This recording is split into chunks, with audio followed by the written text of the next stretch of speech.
Sicily, and on this episode we're going to take you to Castrofilippo in the province of Agrigento and Montedoro, straight central, in the province of Caltanissetta. Two beautiful comunes in the heartland of Sicily that you're really gonna love. Beautiful and very historic. Enjoyed this episode of You, Me and Sicily. Ciao! Ciao!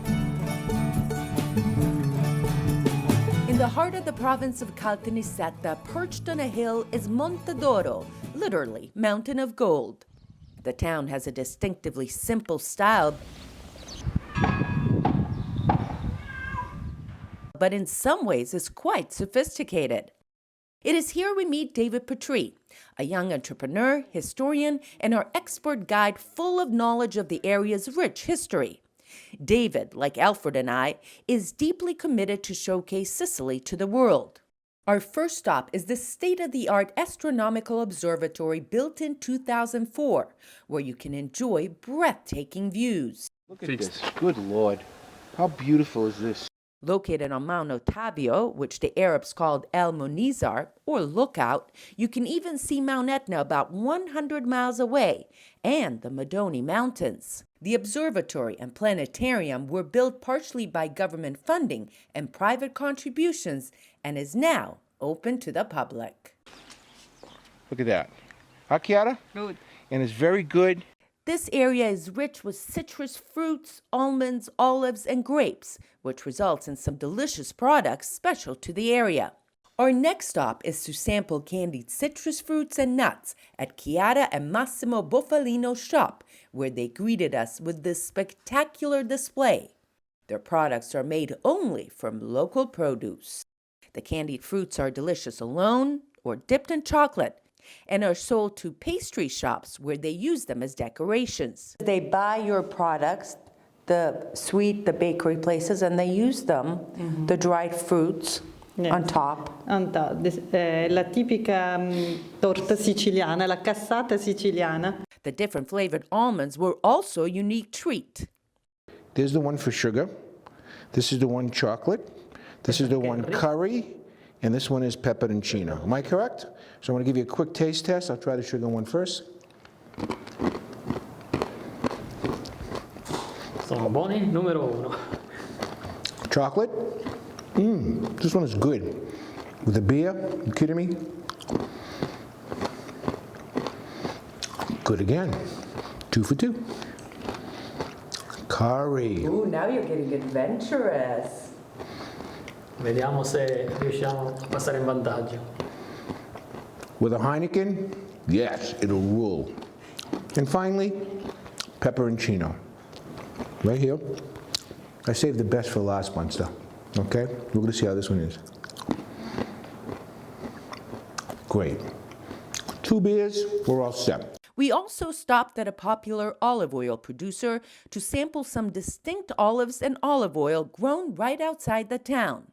Toto Falcone, like many Sicilians, is committed to the earth, its produce, and passing down this love for nature to his children.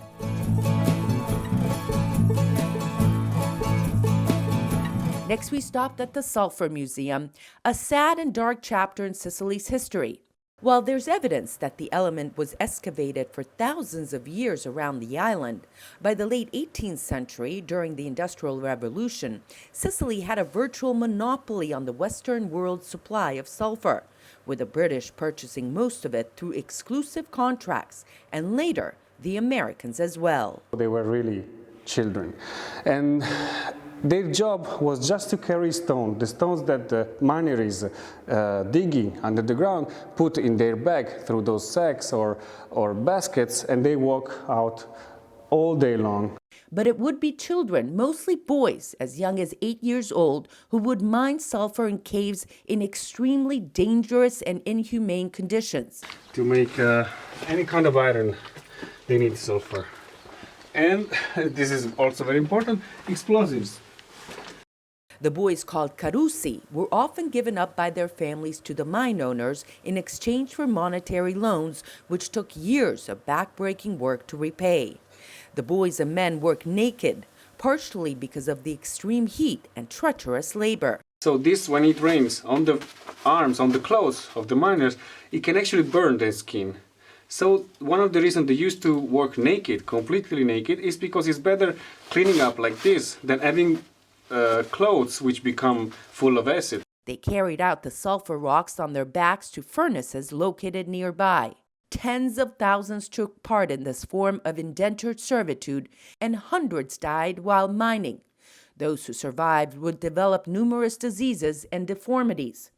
10% would not make it past the age of 60. This is important. This is when they were called to be a soldiers, and everyone had to be a soldier when they were 19. 45%, so half of them, they were refused to be taken as soldiers because they were unhealthy. While it may be difficult for some to understand why such an inhumane industry was allowed to exist in this pristine setting, the sulfur mining industry also pumped some much-needed revenue into the area during a time where there were few other means of survival. David explains this is not a topic discussed among the people of Montedoro, but one that should not be forgotten. And today, the Sicilians, they don't want to talk about this. Not much. Basically, nowadays, they don't know much. In schools, they are trying to teach to look for these roots, but there's no book in the school speaking about this. We know about slavery in America, but we don't know about the slavery in Sicily. A little bit like shame. Some say the name Montedoro was given because in the spring, the hills are covered with daisies that shine like gold. Others say it's because of the production of sulfur, the town's other gold. Now off to Castrofilippo in the province of Agrigento. On the way, we got to take in some amazing views of hills and valleys.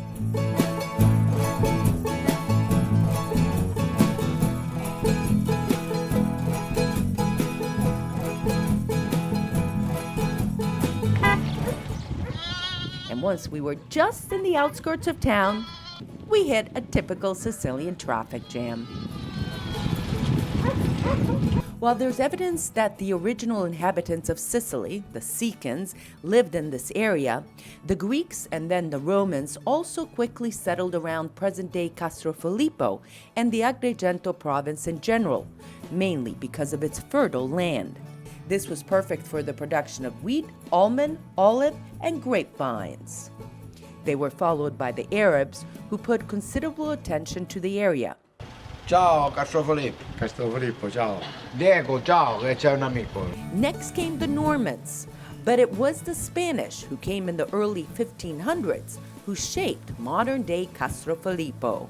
Duke Stefano Monreale, a poet and inventor born to a noble French family, transformed the small village and called it Castrum Filippi, dedicating it to King Philip of Spain in 1576. Monreal's son Maurizio founded the Church of Maria Santa del Rosario, completed in 1634.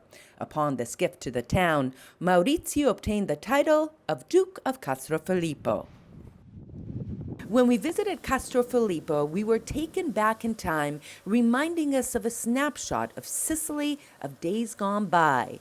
This quaint village is full of narrow cobblestone streets and fantastic archways dating back to the mid-1600s.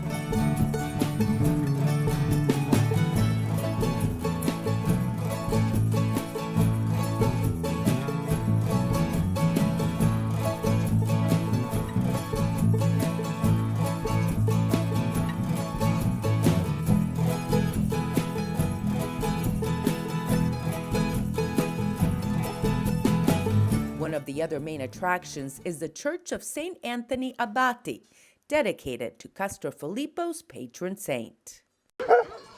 Castrofilippo is also famous for its pecorino cheeses and other dairy products.